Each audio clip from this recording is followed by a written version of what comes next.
Bienvenue sur le podcast Parole d'Homme. Pour ce 4e épisode, je reçois Franck, un papa très investi qu'on pourrait même appeler Papa Poule. Avec lui, on parle de son désir de paternité, du choix de la maman, de ses modèles de père, de son organisation au quotidien et bien sûr de la charge mentale. Bonne écoute. Alors bonjour Franck. Franck, t'as 42 ans et t'es papa d'un petit garçon de 3 ans. Oui. Alors, moi, c'est des amis qui m'ont recommandé. Ils m'ont dit que t'étais un papa un peu très investi. Bah complètement. Ouais, carrément. tu te sens super à l'aise dans ton rôle de papa. Ouais, j'adore. Et t'as toujours su que tu voulais être papa ? Non. Enfin, j'ai toujours senti que je le serais. Je me suis pas trop pris la tête dessus. J'ai senti que j'allais l'être un jour, mais c'est pas quelque chose que j'ai fait spécialement tôt. Tu vois, je suis papa depuis que j'ai 40 ans. Ouais. Par contre, je suis devenu papa tout de suite, quoi. Enfin. Dès que t'as su que t'allais être papa ou dès qu'il est né ? Ouais, dès que j'ai su que j'allais être papa. Ah ouais ? Parce qu'il y a beaucoup de papas qui disent ça a été vraiment concret le jour où je l'ai eu dans les mains. Moi, j'ai pas trop ressenti ça. Après, je pense qu'on a tous des trucs différents, mais c'est vrai que nous, on lui parlait déjà beaucoup avec ma femme. On lui parlait déjà beaucoup quand il était dans le ventre. Et des trucs tout simples, hein, mais comme on sentait qu'il y avait du répondant, je dirais que quand j'arrivais d'un côté de la pièce et je disais coucou, machin, les pieds partaient dans ce sens-là et tout ça. Donc du coup, on s'est un petit peu amusé à dire. Moi, je disais souvent coucou, c'est papa, ça va là-dedans et tout. Puis après, t'oublies parce qu'en fait, bon, ça reste quand même évidemment concret, pas concret, quand même. Ça, c'est une réalité. Mais je pense que quand Paul est arrivé, j'avais plus l'impression qu'on se retrouvait il y a 5 minutes quand je lui parlais dans le ventre. Ouais, tu vois, comme si on se trouvait de l'autre côté de la porte, quoi, si tu veux, plutôt que le choc, plutôt que genre salut, j'avais pas capté que t'allais arriver, quoi, tu vois. Ouais. Donc il y avait un truc comme ça de continuité, en fait, que j'ai senti même chez lui, en fait, à vrai dire, hein. Ah ouais. Parce que quand je suis allé le récupérer dans la pièce d'à côté, puisqu'il devait lui nettoyer le nez, tout ça.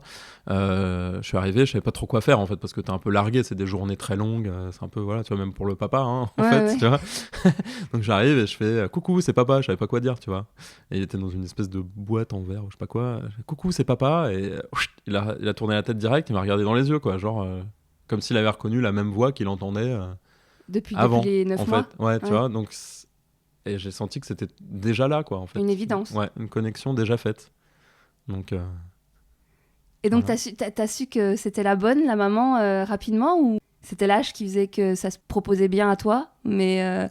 Bah, c'était la bonne. Enfin, voilà, je l'ai épousée, tout ça, elle m'a épousé, donc je me dis... Oui, bon, mais t'en as eu d'autres avant. Ça. T'en as eu d'autres avant où ça aurait peut-être pu être les bonnes aussi. Ouais, après, je pense que là, nous, on est... Attention, en fait, je veux pas de séparation à cause de... Non, c'est pas ça. C'est que je pense que c'est quelque chose qui nous a paru évident. Et puis, on n'a pas fait beaucoup d'essais. On a eu la chance que ça soit pas compliqué et tout. Donc, quelque part, tout a été très, très naturel. Ouais. Donc, voilà. Après, des fois, quand t'as 20 balais, tu rencontres quelqu'un, il y a une espèce de passion folle. Et tu te dis, je veux un enfant de toi, ou toi, machin. Et en fait, bon, c'est plutôt une impulsion... d'amour et un fantasme, etc. Là, on n'est pas dans ça, en fait. On est vraiment dans un quelque chose truc... de plus posé. Ouais, carrément. Ouais. Et t'as eu des... Enfin, t'as lu des livres, t'as eu des modèles, t'as des références pour être un papa, un bon papa. Enfin, si vraiment il y a des bons papas, parce que je crois que ça s'improvise aussi d'être surtout parent. C'est beaucoup de l'improvisation. Je crois que c'est beaucoup d'impro, en effet. Non, je pense pas qu'il y ait vraiment de modèle. Après, j'ai pas trop lu de trucs avant. Des bouquins, des guides Avant la naissance, non, pas trop. Par contre, parfois, je me suis référé à des articles, des choses comme ça. Voilà, c'est comme un peu tout le monde, tu vois, tu te poses des questions, tu te dis, c'est normal qu'il fasse ça, là. Après la naissance, tu vois, un petit peu genre, alors, comment régler tel ou tel truc. T'as tendance à aller lire. Après, voilà, malheureusement, sur les forums et tout, c'est beaucoup de... Des trucs anxiogènes. Ouais, c'est ça. Et puis, c'est souvent un peu, chargé en n'importe quoi aussi. Enfin, tu vois, tout le monde y va un peu de son idée et tout ça, mais... Je me suis pas tant documenté que ça parce que en fait, moi j'ai quand même l'impression que c'est en fonction de comment t'es à l'aise avec toi-même et aussi c'est aussi l'enfant qui t'apprend à être parent, quoi. Enfin, parce que je me suis amusée j'ai posé la question sur les réseaux et j'ai regardé de mon côté, mais en fait, quand on regarde un peu dans les films, dans les séries, il n'y a pas trop de modèles de papa. Ce qu'on reproche souvent au papa d'être pas très féministe et de pas faire grand-chose. Enfin, même si ça change, il n'y a pas beaucoup de modèles d'hommes qu'on admire. On se dit, ah ouais, putain, celui-là, c'est vraiment un papa, il est cool, quoi. Il fait ça bien. Ouais, après, c'est vrai qu'il y a beaucoup de clichés, quoi. Ouais. On n'est pas forcément dans la carte postale non plus, noir et blanc, d'un mec avec un six-pack et un gamin sur le dos en Voilà. permanence, quoi. Ouais.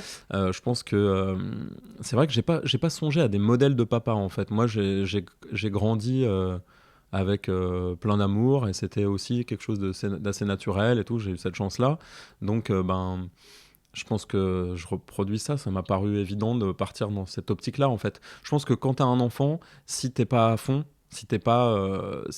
Comment dire, c'est très fatigant, c'est chronophage, tout ça. Tu vois, il y a plein de choses. Oui. Si t'es pas à fond, et si t'es pas en mission pour que ça se passe bien et que ça soit cool, bah tu subis. Moi, j'aime pas trop subir. Donc, je suis à fond. Tu vois, Et justement, cool. il y a une question en rapport à le fait de subir et d'être à fond, etc. Ça, c'est une question qui m'a été posée. Est-ce qu'on doit faire le choix de bosser à fond, beaucoup, s'investir dans son travail pour avoir beaucoup d'argent, pour miser sur l'avenir pour l'enfant? Ou à l'inverse, dire, bon, je bosse moins, limite, je prends mon congé de paternité et je gagne moins d'argent, mais au moins, je suis à fond pour mon gamin. Une fois que l'enfant est là, en fait. Ouais. Écoute, moi, j'ai eu la chance de passer beaucoup de temps avec lui dans ces 3 premières années. Et je me rends compte que peut-être au tout début, ça a mis en sommeil un peu des choses pour moi professionnelles, mais pas très longtemps. J'ai vécu des moments privilégiés enfin, c'est un peu des clichés, mais que je pourrais pas revivre de toute façon plus tard, en fait. Et que j'aurais pas pu vivre si j'avais bossé tout le temps. Moi, je l'ai beaucoup gardé, je me suis beaucoup occupé de lui. Et j'ai quand même réussi à travailler, parce que ce que ça fait aussi à un enfant, après moi je suis musicien, donc mon travail est créatif et je peux aussi le gérer, je peux gérer mon timing, mon Oui, temps, t'as pas etc. le bureau où tu dois aller de 9h Voilà. à... Donc cette chance, c'est que ça m'a insufflé plutôt une espèce de niaque et de clairvoyance, plutôt que ça m'a enlevé quelque chose. Donc voilà, un enfant, il a besoin de soins, d'attention, de présence, etc. Et de manger et tout, évidemment. Enfin, dans un premier temps, ça coûte pas un bras non plus. Enfin, faut pas déconner, quoi. À mon sens. Tu vois, la principale chose à faire, c'est d'être là, quoi. Ouais, mais parfois c'est compliqué quand il y en a qui ont des boulots hyper preneurs. C'est d'autres types de schémas. Ça, c'est un schéma, par exemple, que je connais pas. Donc, du coup, c'est vrai que c'est difficile. Ton père était pas comme ça? Bah, moi, ma mère était plus présente que lui, parce elle bossait souvent de la maison. Elle avait des clients à la maison et tout ça. Donc, moi, mon père, c'est vrai qu'il partait assez tôt et puis il revenait à 19h30, un truc comme ça. Enfin, un truc assez classique, finalement. Donc, effectivement, c'est plutôt ma mère qui me récupérait à l'école ou que je retrouvais après et qui était présente à la maison. C'est un autre type de schéma que ce que moi j'ai vécu, puisque chez nous c'est plutôt l'inverse. Ça a plutôt été souvent l'inverse. Donc voilà. Oui, donc le choix il s'est fait facilement de dire que ce serait plus toi qui t'en occuperais la journée ou... Bah, encore une fois, ça n'a pas été un choix conscient, en fait, si tu veux. Moi, j'étais dans un moment où j'avais pas spécialement beaucoup de projets. Je venais d'en finir un, j'en avais pas un autre tout de suite. Et ma femme, en fait, elle devait reprendre le boulot pour qu'on ait des sous, etc. Donc, et puis, elle avait des projets qui tombaient. Donc, elle travaillait à la télévision, elle est monteuse télé. Il s'est trouvé ce moment où on a trouvé une nounou, mais on se disait en même temps, on va pas le mettre 5 jours par semaine. En fait, on avait cette possibilité de se dire que on n'avait pas envie de devenir minoritaire en termes de temps de présence de notre enfant, en fait.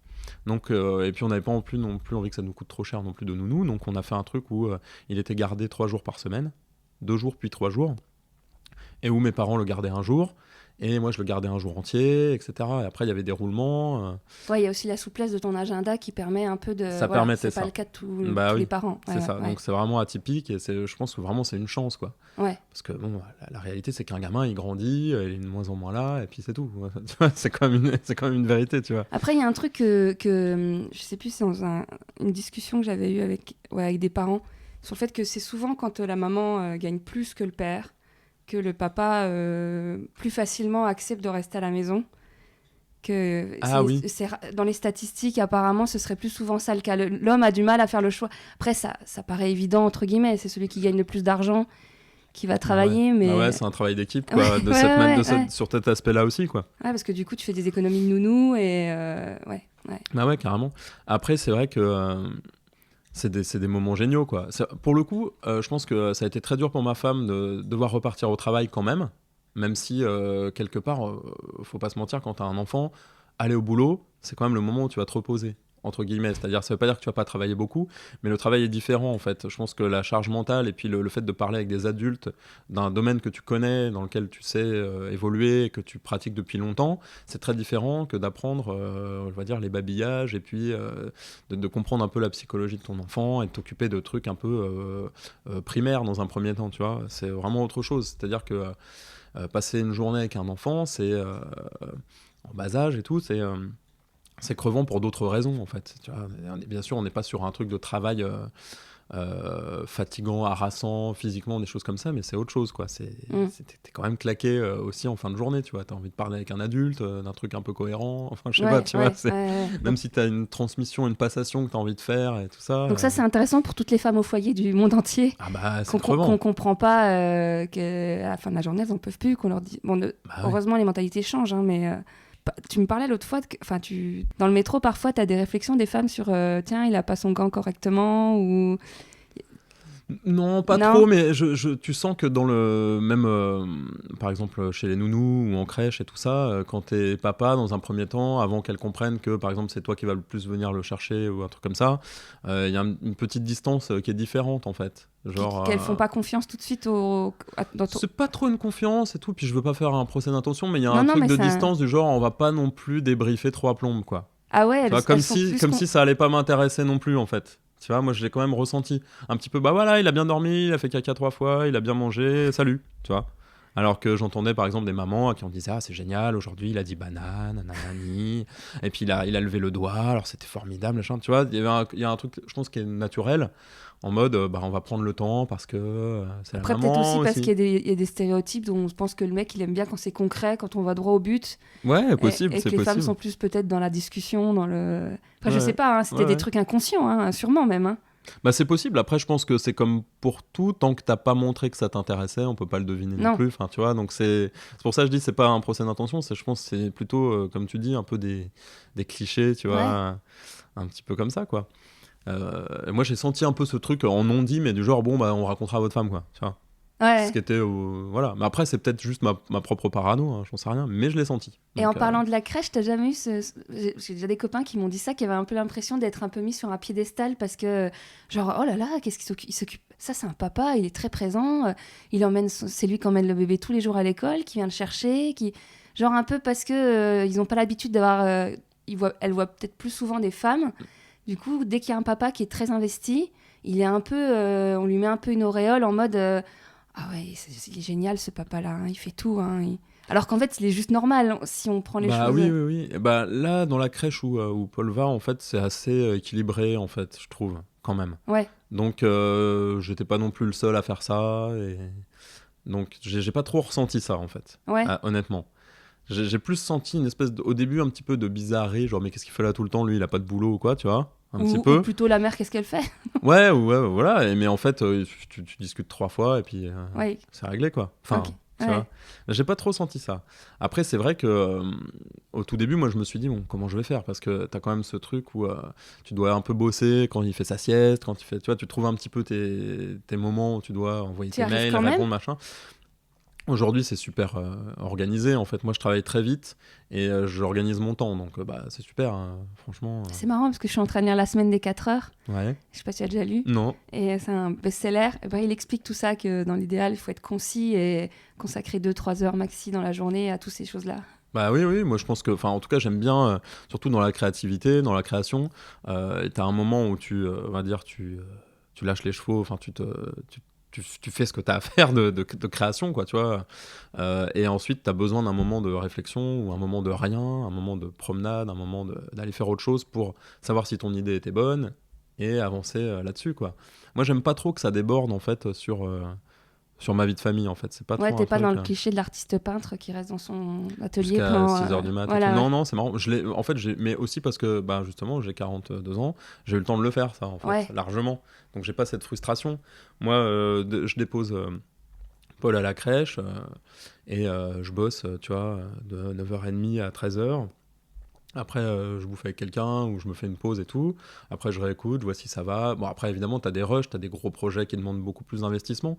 Mais en gros, de toute façon, depuis 2 ans et demi, moi, à 17h, ma vie professionnelle elle est finie quoi, à 17h30, tu vois. Si je suis à l'autre bout de Paris. C'est un luxe. Hein. Ah bah oui. C'est un vrai luxe. Non, mais après, vraiment. Après, c'est un peu, ça peut être touchy quoi, tu vois. T'as intérêt à tomber sur des gens qui comprennent que tu vas faire ça, parce que là par exemple, là, justement demain je commence un projet, on m'a dit clairement bon bah là par contre ça va pas être ça quoi en fait. Hein. Donc pendant 2 mois, moi je vais être à fond tout le temps. C'est ce que tu me disais, c'est que ça va être compliqué parce que là tu es en train de changer les habitudes où tu vas moins le voir. Ouais, là je vais moins le voir, et puis du coup ce qui est bien c'est que Anne-Laure va pouvoir plus le voir et bosser un petit peu moins, voilà. Donc c'est cool, tout le monde a besoin aussi de cet équilibre là, et vraiment on a vraiment la chance de pouvoir faire ça, hein, tu vois, on n'est pas dans un truc de on n'a pas le choix, c'est 9h, 18h au bureau. Et c'est pour ça, je me sens vraiment privilégié de ce point de vue-là. Mais bon, en même temps, je me suis toujours battu pour que ma vie soit organisée comme ça. Donc, c'est pas non plus, ça tombe pas de rien non plus. Mais effectivement, ça va me faire bizarre. C'est intéressant ce que tu dis par rapport à l'âge. C'est vrai que tout le monde n'en a pas conscience, mais... D'ailleurs, dans une autre interview que j'avais fait qui n'est pas sur ce podcast, avec une femme qui disait qu'elle ne voulait pas d'enfants, elle a soulevé quelque chose d'intéressant sur le fait qu'elle disait souvent, les femmes, on leur dit, on leur met la pression sur l'âge biologique, faites des enfants avant 30 ans, etc. Sauf que comme elle dit, en fait, moi, j'ai jamais eu ce moment où je me suis dit, ça y est, c'est bon, au contraire, à 18 ans, je suis à peine adulte, 25, je sais encore pas ce que je veux, 30, je commence seulement à profiter, 35, je commence à me stabiliser financièrement. Bon, vous, les hommes, vous avez la chance de ne pas avoir la même pression d'horloge biologique que nous, mais la question d'avoir un enfant à 25 est forcément pas la même que de l'avoir à 40. Bah ouais. Non, mais aussi parce que t'es moins posé. Enfin, je sais pas le terme posé. Moi, je rentre pas du tout dans une... j'ai pas du tout cette vision de la vie, en fait, où, en fait, tu fais la fête, après tu la fais plus, etc. Enfin, tu vois, je trouve ça vraiment... Enfin, bon, c'est triste, quoi, tu vois. Oui. La réalité, par contre, c'est que quand t'as un gamin, quel que soit l'âge, a priori, mais si c'est super tôt, je pense que t'as pas la maturité de te dire ça, ben, c'est que, du coup, ça fait le tri dans ta tête avec des priorités, tout simplement, tu vois. C'est que les premiers temps où tu as un enfant et que tu dois t'en occuper, on va dire sur les moments où il doit manger, se laver, dormir, etc., être couché, et avoir un cadre sain, il faut vraiment qu'on te propose un truc vraiment hyper génial pour que tu aies envie de faire ça plutôt que de rester avec lui, en fait. Ouais, moi je vois plein de copains là au Nouvel An, ils ont des gamins en bas âge, ils ont rien fait. Ouais. Alors que je pense qu'à 25 ans, ils se seraient dit, mais attends, je vais pas rien faire à un Nouvel An. Ouais, bien sûr. Alors qu'à 40 balais, tu vois... Au contraire, tu peux gagner 4 heures au sommeil. Moi, je dis ça, nous, on a fait la fête, mais en réalité, tu sais très bien que les Nouvel An, c'est pas non plus... les meilleurs teufs de l'année, tu vois. Oui, mais l'expérience te l'a dit, te l'a confirmé. C'est ça. Non, mais c'est pas pour faire vieux, machin, mais je pense que, clairement, avoir un enfant, ça fait une espèce de tri naturel, de priorité aussi, dans plein de choses. C'est-à-dire que t'as des gens aussi que ça saoule de te voir parce que t'as un gamin maintenant, voilà, nanan. En plus, nous, on a passé le périph', tu vois, alors, au secours, quoi. Et il y a cet aspect-là aussi, ça fait le tri, en fait, des choses. C'est assez sain, je pense. Alors, c'est une question, moi, par rapport à la charge mentale, c'est un peu le sujet... il y avait dans un podcast de La Poudre un épisode bonus en public. Il y avait Titu Lecoq qui est qui a écrit Libéré, etc. Elle m'a fait. Alors du coup, depuis, je pose la question à tous mes copains papas. Elle dit qu'il y avait un sujet sur lequel même les papas les plus investis ne participaient jamais. Alors je te pose la colle, tu vas me dire si tu le fais. C'est le tri des vêtements des enfants quand ils sont trop petits. C'est-à-dire que comme les gamins grandissent vite. Ouais. Elle dit, parce qu'elle donnait des exemples, il y avait des papas qui étaient je sais plus s'il y a des papas ou des mamans qui avaient des maris très investis dans leur rôle de père, mais elle disait qu'elles ont toutes confirmé qu'effectivement, c'était un des rares sujets où le père ne s'investissait pas du tout, il laissait faire le truc à la mère. Est-ce que toi... Je suis assez partagé parce que concrètement, c'est un truc qu'on a vu ensemble, quand même, pour le coup, genre tiens, ça lui va plus du tout, regarde, tu vois, les manches sont trop courtes. Après, effectivement, concrètement, je n'ai pas fait les cartons de tri. Parce que mais par contre, c'est quelque chose dont on a parlé ensemble. Oui, mais du coup, c'est régulier, c'est quelque chose qui a lieu tous les 2-3 mois. Ouais. J'ai pas d'enfant, hein, mais... Mais oui, non, par contre, on se fait des tas, tu vois, genre ça c'est mort, c'est fini, machin. En l'occurrence, on a trouvé une bonne technique, je trouve, qui est pas non plus révolutionnaire, c'est que ça fait un bail qu'on l'habille en un peu trop grand. Et que du coup on a encore parce que aussi les premières fois que tu fais tes tris, etc., c'est aussi parce que tiens, son pyjama préféré il lui va plus, t'es un peu dégoûté, tu vois, tu dis oh il était trop mignon dans ce truc là, et ça lui va plus, quoi. Tu vois, il faut renoncer à ça qui était une espèce d'attachement. Voilà. Mais apparemment, il y a vraiment des... Moi, je suis pas maman, mais apparemment, il y a genre tous les 3 mois, tous les 4 mois, t'es obligé de... Parce que quand tu prends la fringue pour habiller le gamin tous les matins, tu sais qu'elle va aller, qu'elle rentre, nickel. Ah oui. Mais que tous les 3-4 mois, la maman, parce que apparemment, majoritairement, c'est la maman, elle fait le tri dans l'armoire pour enlever tout ce qui va plus. Ouais, bah écoute, moi, il m'est déjà arrivé de faire ce tri. Ouais. Mais pas beaucoup en 3 ans. Pas tant que ça, non. C'est plus de dire, ouais, bah voilà, ok, il met plus de body, quoi. Tu vois. Donc on fait une pile de body, et puis à un moment donné, on ira les ranger ou pas. C'est même pas en mode reproche ou je sais pas quoi. Ah non, bien sûr. En plus, il y a des mamans qui disent, oui, ben moi, habiller mon gamin, j'adore ça, la mode, j'adore ça, et donc du coup, je prends un plaisir. Je sais que si c'est lui qui va le faire, il va s'en foutre, il va un peu tout jeter. Ah oui. Ou je sais quelle copine veut récupérer quelle fringue, et du coup, je fais un tas pour Emmaüs, un tas pour les copines, voilà. Ouais, bien sûr, je comprends. Alors pourquoi moi j'aime bien les fringues, j'aime bien l'habiller, donc il y a ce truc-là qui est quand même, voilà, qui est cool. Mais c'est vrai que c'est pas, je sais pas, j'ai pas l'impression. Pourtant, il a vachement grandi, hein, il fait presque 1 mètre. Mais je te dis, au niveau des tailles et tout, il y avait quand même des trucs qui durent longtemps, je trouve, quoi, tu vois, quand tu prends pas trop just, quoi. En fait, on est parti dès le début, on l'a jamais trop habillé dans son âge, on l'habille toujours un peu au-dessus. Et je trouve ça quand même assez pratique, économique, sympa, en fait, quoi. Je préfère faire 2 revers sur le pantalon et qui durent 1 an, tu vois, plutôt que d'acheter un truc trop just, quoi. Ouais, je sais pas, ouais. Et entre papa, vous parlez, vous me posez des questions sur des trucs, tiens, toi tu fais comment, ou ça t'est arrivé ça, ou Oui. Ouais, ça m'arrive, ouais, carrément, ouais. Ouais, tout le monde est assez ok pour parler de ça. Bah oui, après, je pense que t'as toujours des gens qui ont l'impression que c'est pas cool de parler de ça, c'est pas rock'n'roll et tout, on va pas en parler 3 plombes et tout. Mais en réalité, entre papa, on se dit toujours, enfin voilà, on se dit quand même les trucs, quoi. Ouais. Après, ça nous prend pas 3 heures, quoi. Je pense. Ouais. Moi, mes potes te diraient que je parle beaucoup de mon fils, de toute façon, aujourd'hui. Pas parce que en fait ce que tu vis dans une semaine, au quotidien, dans une année, dans un mois et tout ça, c'est aussi vachement dépendant enfin pas dépendant, mais c'est aussi lié à l'évolution d'un gamin, tu vois. Quand t'as un gamin qui sait d'un coup faire un truc super cool ou je sais pas quoi, ben ça fait partie de ta vie, donc t'as envie d'en parler. Mais ça se comprend, hein. Bah ouais. Oui. Donc voilà, mais j'ai pas cette gêne en fait, si tu veux, que certains peuvent avoir. À se dire oh, je vais pas parler de ça avec mon pote, on va plutôt parler de foot, tu vois. Ouais. Voilà.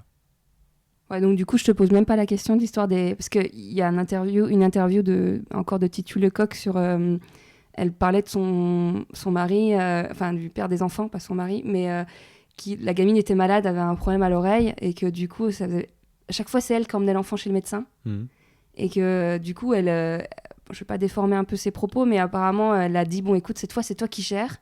Et la gamine, elle a carrément eu un tympan percé, parce que le père, elle n'a jamais géré les rendez-vous chez le médecin, et apparemment, c'est une vraie problématique de papa, de parents. Ouais. C'est tout le temps la maman qui va chez le médecin et qui emmène les enfants chez le médecin. Ouais, non, bah nous, non. Ouais, du coup, non, la pas question du se pose pas du tout. Pas du ouais. tout. Bah, après, je suis peut-être un peu papa poule, mais non, en fait, on gère vachement, déjà parce qu'il fait de l'asthme. Donc, c'est un truc qui est toujours un peu flippant, lié à la respiration et tout ça, même si c'est en train de partir un peu, là, j'ai l'impression. Moi, j'ai eu des dizaines de rendez-vous chez le médecin, où de toute façon, ma femme est au boulot, donc... j'y suis allé, quoi. Tu vois, j'ai pris le rendez-vous, j'y suis allé, enfin, tu vois, il n'y a rien de... C'est vraiment très naturel. Enfin, moi, je compartimente pas, c'est pas pour dire moi mais je compartimente pas, on n'a pas compartimenté les tâches, en fait. Genre, sa santé m'intéresse, quoi. Ouais. Enfin, tu vois, parce que je sais pas si t'as vu, mais il y a un compte Instagram, il y a un compte sur les réseaux sociaux et Twitter, je crois qu'il s'appelle Charge Mentale, d'ailleurs. Et il y a des témoignages de médecins ou de parents qui montrent leur mari, le père, en fait, genre qui arrive à la consultation et le médecin demande alors il a déjà eu ses vaccins, et il tend le téléphone avec le texto de la maman. Ah oui. Ou appelez ma femme, je sais pas, ou enfin voilà, il y a vraiment, apparemment c'est voilà, t'es sûrement pas là-dedans, mais non, on n'est pas du tout là-dedans. Non, mais après c'est une question de quelle place tu prends, quelle place tu laisses à l'autre, comment ça se fait, tu vois. C'est l'organisation, le fait par exemple de passer beaucoup plus de temps avec ton enfant que ton conjoint. Fait que inévitablement c'est toi qui vas devoir prévoir le repas, le rendez-vous du médecin, de t'arrêter à temps pour aller le chercher, etc. C'est normal, quoi. T'as pas le choix, c'est comme ça. Donc au début, c'est pas naturel, et après ça devient naturel. Et après, il faut arriver à laisser la place à l'autre quand même, de revenir. Enfin, c'est pas évident. Moi, je sais qu'au début, je pense que ma femme, elle en avait un peu marre que je dise tout le temps, ah bah non, il fait pas comme ça d'habitude. Enfin, tu vois, on a vécu ça aussi, tu vois. Qui est peut-être inversé à l'envers. Voilà. Mais nous, on l'a vécu, et je pense que ça l'a bien fait chier, tu vois, plein de fois, quoi. Et il faut en parler, et tu vois, c'est un peu.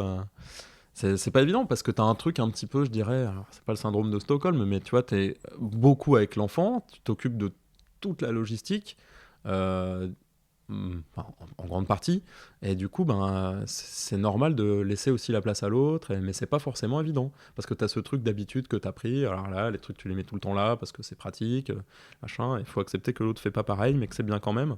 C'est vachement intéressant d'avoir ce côté miroir parce que moi, j'ai principalement que des témoignages de copines qui disent les choses que tu dis là. Et moi, j'ai toujours mes habitudes, je sais où vont tel truc pour les enfants. J'aime pas quand il vient dans mes pattes, quand il fait ça. Donc, du coup, je préfère faire, comme ça, c'est bien fait. Et, Non, mais je comprends, hein, c'est super pas évident, mais tu vois, de la même façon que... Enfin, c'est très primal, quoi. Tu t'occupes d'un petit être qui n'a pas encore son autonomie, tu vois. Donc, on est dans un truc... De la même façon qu'un gamin, tu vois, sa personne préférée sur le moment, c'est la personne qui vient de lui donner à manger, quoi. Enfin, pendant un moment. On est des animaux, primaire, quoi. tu vois. Donc, si t'es là, tu vas tout le temps le chercher, etc., machin, tu deviens son phare. T'es son attache principale, quel que soit, que tu sois son père ou sa maman. C'est voilà. Évidemment, l'attachement à la mère, au père, etc., je dirais ancestralement, n'est pas de la même nature, pas forcément, mais nous, on l'a vu beaucoup. Moi, je suis très content que ça se soit bien rééquilibré, etc., mais j'ai vu des moments où Anne-Laure travaillait beaucoup, finissait tard, était crevée le matin et tout ça, donc moi, je gérais ces moments-là, et le petit, il le fait payer, tu vois. C'est pas évident, quoi. C'est pas évident, donc elle avait pas le droit d'aller le voir le matin, machin, enfin tu vois, c'est chaud, quoi. C'est marrant de voir que c'est pas une question de sexe. Enfin, marrant, c'est pas le mot, mais c'est intéressant de voir qu'en fait, c'est juste une question de personne et de parents, de l'attitude qu'il a, comment il est avec l'enfant.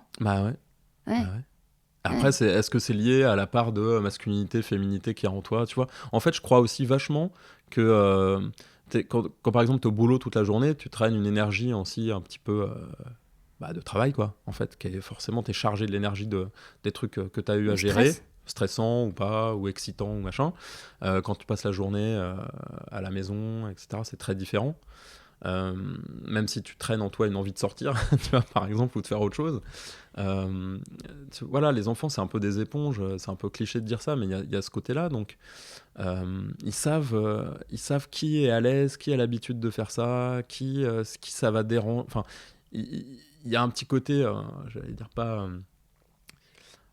c'est pas forcément volontaire, mais s'ils sentent qu'il y a un des deux parents sur le moment qui est un peu énervé, qui est un peu mal à l'aise, etc., de toute façon, ils vont aller vers l'autre. Et celui qui a le plus l'habitude, il est plus à l'aise. C'est une évidence. Même, y compris de faire des trucs cons, tu vois, enfin, pas forcément difficile à faire. Mais c'est important d'équilibrer ça. Moi, j'ai connu des papas qui n'avaient pas trop leur place, qu'on laissait pas prendre leur place non plus. Voilà. Moi, je l'ai beaucoup prise à un moment, et je pense que c'était nécessaire à un moment de laisser la place à la maman aussi. C'est important pour le Mais donc, c'est gamin. toujours une question d'équilibre, de jauger. C'est vraiment une question d'équilibre, c'est clair. C'est clair. Nous, les rares fois où on s'engueule et tout, c'est un peu... le sous-texte, c'est bon, laisse-moi ma place de maman, quoi, tu vois. Je sais faire, quoi. C'est marrant, hein, parce qu'on a clairement plus souvent l'habitude d'entendre... Enfin, pas le papa qui dit « laisse-moi ma place de papa », mais la mère qui dit j'en peux plus, c'est moi qui gère tout, c'est moi qui fais tout, c'est moi... » Alors que c'est complètement, si tu veux, c'est ce qui est bizarre, c'est que quand tu pars faire un boulot, quand tu pars au boulot, quoi qu'il arrive, c'est un peu comme dans la vie, en fait. Celui qui part faire un truc, c'est jamais celui qui reste au même endroit à attendre. T'as pas le même ressenti du temps, en fait, je trouve. Oui. Parce que t'es dans l'action. Tu te déplaces, t'es plus sur ton axe habituel. Et du coup, le temps passe différemment, plus vite. Même si ton enfant te manque, même si t'as... Oui, ouais. Et du coup, c'est aussi là que souvent la charge mentale incombe à celui qui reste.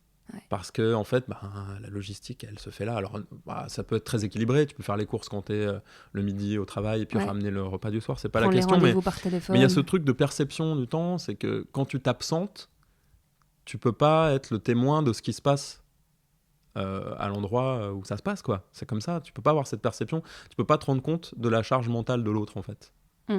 Enfin, t'as quand même un fil tendu. Moi, je sais que pendant des mois, c'était comme ça. Maintenant, c'est beaucoup plus équilibré, hein. Tout le monde est plus heureux, je pense. Mais même si tu te dis, c'est un moment privilégié, c'est génial et tout ça, accompagner ton môme, prévoir ce qu'il va manger après, aller le chercher, récupérer, le laver, le coucher, tout ça, ça reste... j'aime pas trop le terme de charge mentale d'ailleurs, mais ça reste un truc... le fil, il est tendu, en fait. Il n'y a pas vraiment de moment de la journée où ton cerveau ne sait pas qu'il va y avoir ça, inévitablement, en fait, tu vois. Moi, là, ça fait quelques mois que j'ai plus trop ça, mais... je me disais tout le temps, même quand j'étais en train de bosser, genre, putain, va falloir que je m'arrête dans 3 heures. Voilà. Tu vois, c'est bizarre, en fait. C'est assez subtil comme sensation, mais c'est pas... Mais c'est pas pareil que de se dire, attends, dans 3 heures, j'ai ma séance de sport, ou j'ai mon... Bah oui. Ouais, non, voilà, tout ça, c'est des trucs, c'est pas facile de les exprimer non plus. Parce que pendant ce temps-là, l'autre qui est au boulot, par exemple, se dit, bah attends, t'as trop de la chance, ça va, tu vois, t'es en train d'empiler des cubes, c'est cool, quoi, tu vois. Mais en réalité, c'est pas non plus ça, tu vois. Et donc, du coup, dans l'idéal, ce serait que les deux voient un peu ce que c'est que d'être à la maison avec l'enfant pendant un certain temps. Ouais. Dans l'idéal. Je pense sincèrement que c'est ça, ouais, c'est sûr. Donc, l'histoire du congé comme on dit, paternité, qui soit plus allongé, toi, ça te parle carrément. Ah bah oui. Ouais. C'est sûr. Ouais. C'est sûr. Après, il paraît que dans les pays scandinaves, même quand ils ont le droit, enfin qu'ils ont ce congé-là qui a été... les parents, majoritairement les papas le prennent pas. Ah oui ? Ouais, les chiffres sont pas très très élevés. Peut-être parce que c'est justement pas rentrer dans les mœurs ou... Bah après, ça dépend. Si tu sais que de toute façon, dans la boîte où tu bosses, c'est pas super bien perçu de le faire quand même, j'en sais rien, et ça va te coûter quelque chose après, de toute façon. Ouais, dans ta carrière. Ouais, c'est pas évident, hein, c'est sûr. Ouais, encore une fois, nous on est dans un cas de figure particulier en termes de boulot et tout ça. On est un peu, on est indépendant, quoi. Donc. Ouais, ça laisse une souplesse d'agenda qui a pas de prix. Bah ouais. T'as un dernier conseil que tu voudrais donner aux jeunes papas ou aux futurs papas ou... Non, mais c'est vrai, un truc que tu t'es dit, tiens, si on me l'avait dit avant d'être papa, ça m'aurait pas facilité les choses ou ça aurait été cool ou... Ouais, bah je sais pas, j'ai pas vraiment de conseils, mais je pense qu'il faut faire confiance à l'enfant, en fait. Tu rencontres un être qui a une personnalité, en fait, assez tôt, enfin tout de suite, tu vois. Donc c'est aussi lui qui, de manière naturelle, va t'apprendre à être parent. C'est quand même hyper bien foutu, c'est-à-dire que les trucs qui doivent arriver arrivent dans l'évolution d'un enfant. Soit à moins que vraiment, tu vois, il y ait des galères et tout, mais en gros, si tu lui parles, il va parler, si tu le laves, il sera propre, et si tu le nourris, il aura mangé, il va grandir. Enfin, tu vois, c'est tout bête, c'est hyper naturel, en fait. Moi, c'est ça que je savais pas, pour le coup. C'est que t'as l'impression qu'il y a 1000 choses à faire, et en fait, c'est un vrai travail d'équipe, mais y compris avec l'enfant. Ouais, d'être à l'écoute de l'enfant. Bah ouais. Et après, voilà, tout le dosage et tout. Si tu veux, c'est beaucoup au jour le jour aussi, parce que quand tu te projettes, tu te dis, tu te doutes bien que de toute façon, même si tu fais comme ci ou comme ça, de toute façon, il y a des périodes de vie de l'enfant où ça te retombera dessus. Tu vois, on a toujours l'impression qu'on a bien fait, mais en fait, c'est pas ça qu'il fallait faire. On a trop fait, on n'a pas assez fait, peu importe. Mais je pense qu'il faut pas trop se prendre la tête là-dessus. Un enfant, il n'a pas besoin de grand-chose, tu vois. On est tous en train de leur acheter des fringues, des machins, des trucs, mais en fait, le gamin, il s'en fout, quoi. Franchement, il s'en fout, quoi, tu vois. Les 3 quarts du temps, le plus gros jouet qu'il a, il joue pas avec, il joue avec le bout de bois qui est à côté. Tu vois, donc limite, moi, par rapport à la question qu'un des auditeurs m'avait demandé de poser, c'est qu'en fait, le mieux, la meilleure chose, c'est de consacrer du temps à son enfant. Ah ouais, j'en suis persuadé. Ouais. Je suis persuadé.